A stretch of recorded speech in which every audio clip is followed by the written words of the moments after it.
میرے عزیزو، آج کے دن کے لیے خداوند یسوع مسیح کا آپ سے بابرکت وعدہ خداوند کے زندہ پاک کلام میں سے پڑھیں گے۔ رومیو 8 باب اور اس کی 35ویں آیت۔ کلام خدا میں یوں لکھا ہے، کون ہم کو مسیح کی محبت سے جدا کرے گا؟ مصیبت یا تنگی یا ظلم یا کال یا ننگا پن یا خطرہ یا تلوار؟ آمین۔ گناہ کا مزہ اور دنیاوی چیزوں کا شوق ہی ہر انسان کو نجات سے دور رکھتا ہے۔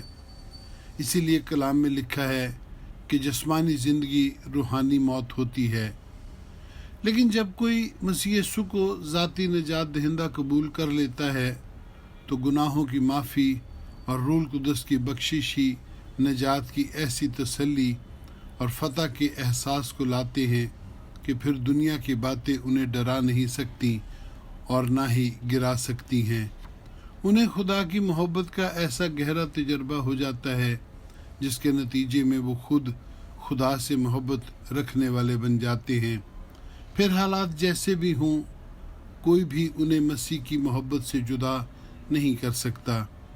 مقدس پولس رسول ان دکھوں کا نہایت گہرا تجربہ رکھتا تھا۔ تموتھیوس کو لکھے گئے خط میں وہ بتاتا ہے کہ بادشاہ کے سامنے پیشی کے وقت کسی نے اس کا ساتھ نہ دیا بلکہ اس کے تمام ساتھی اسے چھوڑ گئے تھے، تو بھی وہ لکھتا ہے کہ خداوند اس کے ساتھ تھا اور اس نے خوفزدہ ہوئے بغیر رومی دربار میں منادی کی۔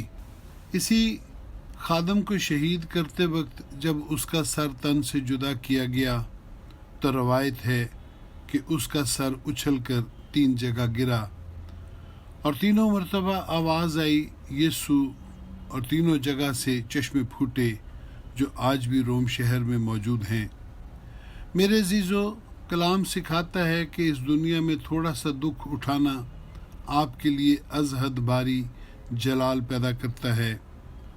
آپ بھی خداوند یسوع کے پاس چلے آئیں تاکہ آپ کو بھی اس کی محبت کا گہرے طور سے تجربہ ہو جائے کہ پھر چاہے بے روزگاری ہو یا بے اولادی یا مصیبتیں اور دکھ، کچھ بھی آپ کو خداوند سے جدا نہ کر پائے اور آپ کی زندگی سے خداوند یسوع کا نام جلال پائے اور آپ برکتیں۔